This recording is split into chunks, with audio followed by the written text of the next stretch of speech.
What's good, everyone? Today I'm reviewing Predators, the third movie in the Predator series, not counting AVP. And this movie starts out with Adrian Brody just falling out of the sky, completely disoriented, doesn't know what's going on, where he is, just lands in the middle of this unknown jungle.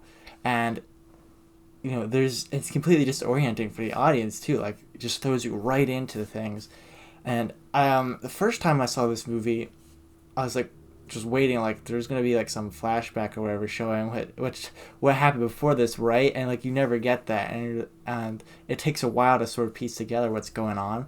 And the first time it was a little bit weird for me, but upon rewatch, I really like that this movie does it. Just like throws you right in there. It's just like, what is going on here? And a lot of the fun is of this movie is sort of figuring out like what's going on. And it's a Predator movie, so there's stuff that you can expect. There's stuff that they go over, it's like, yeah, I knew that, but there's also some new rules thrown in here that can be a lot of fun too.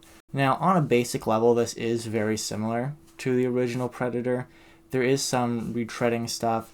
There's some things in here that they said were like, well, we're paying homage to the original Predator. It's like, no, you're just outright copying. Like, we're back in the jungle. It's a different jungle. It's interesting because they chose this jungle down in Hawaii. They're like looking. They looked all over the world for most alien-looking jungle, and you know, I didn't really think that it looked all that alien, but it's a cool place, and it is different from I think it was Guatemala in the first Predator. It is a very different kind of jungle, but it's similar enough that there's a little bit of we could have gone to a new place. We're in Guatemala in the first one, then we're in LA in the second one, and there's just a little bit of like there's all these different environments you could choose from. This is a slightly different jungle, but why go back to the jungle? But it's tried and true. It still works. No, it's fine. There's just a little bit of derivativeness in this movie, but it doesn't bother me as much as other people. And in a lot of the ways that this is similar to Predator, I think it just goes bigger in basically every way, and most cases I think better. But from here on, I'm going to try not to compare this to the first Predator as much and take it on its own terms. Now, we got a great cast here. We're led by Adrian Brody, which this was, I believe, one of his first sort of big movies, and in the past like 5 years he's like really been like up there getting a lot of big projects, and I just really like him a lot, and he's great in this. You got Walton Goggins in here, who's just hilarious. We get a little bit of Danny Trejo and Mahershala Ali. They're not in this and utilized as fully as you might want them to be, but they're still good in it. And then you got a fantastic cameo from Lawrence Fishburne, where he's been stuck on this planet for like a couple years. It just completely lost his mind, and he's like talking to people, like talking over his shoulder, like there's someone over there and there's no one there. It's just hilarious. But also because he's Lawrence Fishburne, he can bring this aura of just cool, and how he's talking about like you don't mess with me, and like he's killed several predators before, and it's like he's so cool and intimidating, and you just realize he's completely insane. Just plays the character so perfectly. Now, everyone in this movie is a villain, and that's what makes this movie really stand out among the franchise. Now, the other movies have had like skilled hunters, fighters, soldiers, or fight the predators.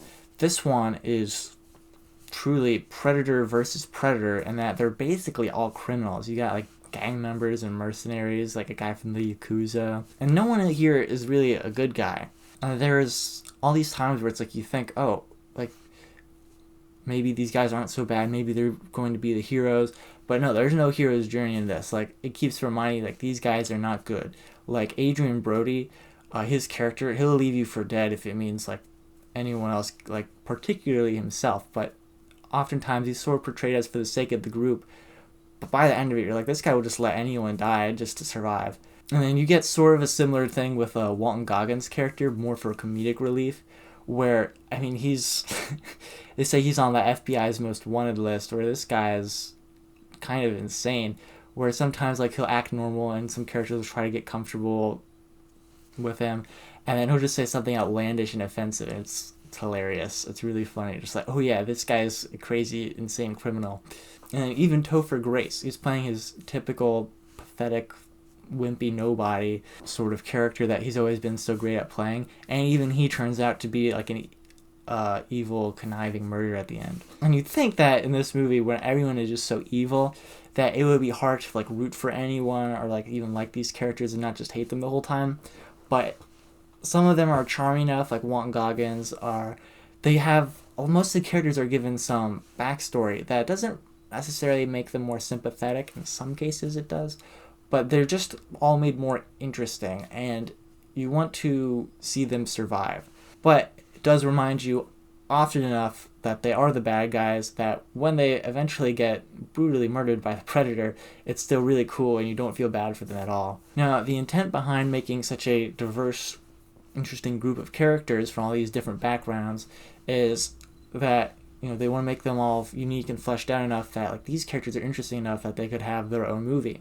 And on paper that sounds good, where you have all these great characters, you know, it's like great supporting cast in your movie, but when you actually see it, like that is still true, but it also feels like, yeah, I would have liked to see these guys in their own movie, and it almost kind of feels like a waste that you're putting these characters in such a familiar setting, just what and sometimes feels like another Predator movie. And it's like, yeah, I would have liked to see the Predator versus Yakuza, or Predator versus Mexican cartel movie, and this only gives you like a little taste of that at times. It does it very well, but it's just a taste, and it's like, will we ever get those movies? I don't know, and this was your opportunity to go bigger on that, and you didn't.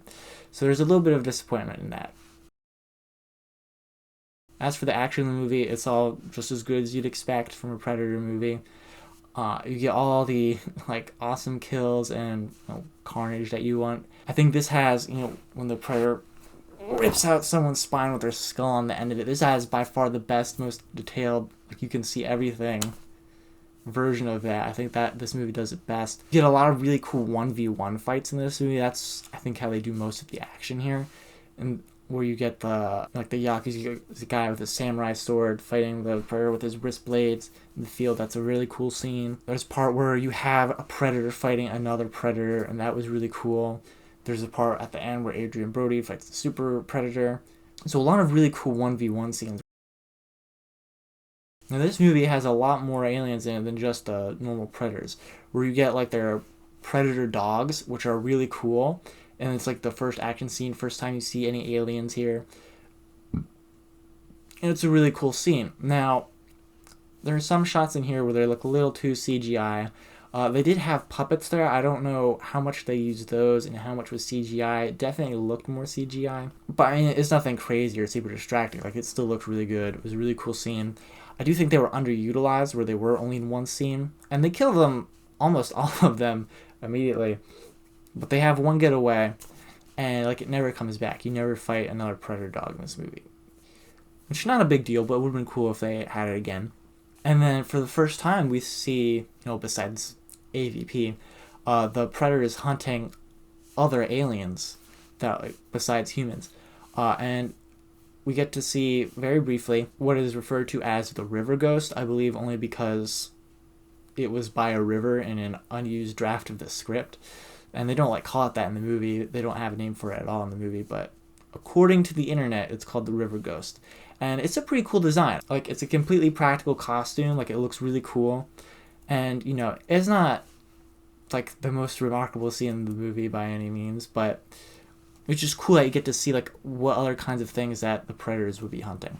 The predators themselves have been slightly reinvented in this, where we get two kinds of predators. We get our standard predator and the super predator, where I'm not crazy about the design of the super predator's like face. Like, it's not bad or anything. It's just when you have the original being so good, it's kind of weird to see a predator with a different kind of face. But it's still cool. And their armor is newer, more sci-fi, I guess. It's like still the same thing, but like looks more advanced because we're 20, 30 years in the future from the first movie. And so like they advanced the technology just a little bit, and I thought that was really cool. They all have like their own unique masks with like animal jaw bones on them that all look really cool. And then you do get this other predator that's been like strung up that the super predators don't like. He's more of a normal predator. They called him the classic predator, where he looks like the one from the 80s. He has a more traditional helmet, more older technology. And you get the fight between the two of them. That was really cool. And in all this, there's like a little bit of lore that they bring out through Lawrence Fishburne's character, where it's like there's different classes of predator, where the super predators don't like the more traditional predators, and the super predators will hunt them for sport, just like kill the lesser predators, which is kind of odd. I don't know if it really makes a whole lot of sense in light of the rest of the movies, but it's interesting enough for how it plays out in this movie, where they have this more traditional predator strung up on a pole like this. I don't know why I did that. And Adrian Brody sort of befriends him, and that was all kind of a cool scene. So it's interesting that they're trying to expand the lore on that. I don't know if it completely worked, but cool idea. Now, there are some scenes in the middle of the movie where there's like this shot. It's very similar to in the original Alien, where you see the big like crescent spaceship up on the ridge. It's kind of like that. It's like a big crashed Predator spaceship. And I thought that was really cool, just the way it looked, like the design of the ship, like the whole set itself was really well made. But there are moments in this where, and I don't know if this was like a miniature or whatever, but there's some stuff in here that kind of goes back to some classic 80s filmmaking, like sci-fi adventure filmmaking, and even the score. It's a very versatile score where it can feel very modern. It takes stuff from the original Predator and it goes back to how some sci-fi adventure scores sound. I thought it was a really good score for a Predator movie, probably the best one. And it just enhanced a lot of moments, made it feel like sort of more adventurous at times and more epic at times. And the movie shot really well. I believe the director, Nimrod, I don't remember his last name, I believe he's Hungarian. And so in the bonus features, they're talking about how, you know, different directors from different countries have different styles of shooting. And you know, this movie has some pretty cool shots in it, and I think they did a great job, especially since like I don't know any of this director's other films. All right, so in the end, somewhat due to its familiarity, but Predator just hasn't been that S tier series for me, where none of the movies are like great, except for maybe Prey. Well, I do really like that movie, so we'll see when I get around to reviewing it. I'll give it a 7 out of 10, a high 7 out of 10. I was very close to getting this one at 8. I do really like this movie. There's just a few things that like hold it back from greatness here and there. You know, it's not breaking any new ground. It does a lot of stuff, you know, better than the previous Predator movies, I think. But yeah, 7 out of 10. I did really like this movie. I thought it was pretty good. That's all I got for Predators. Thanks for watching.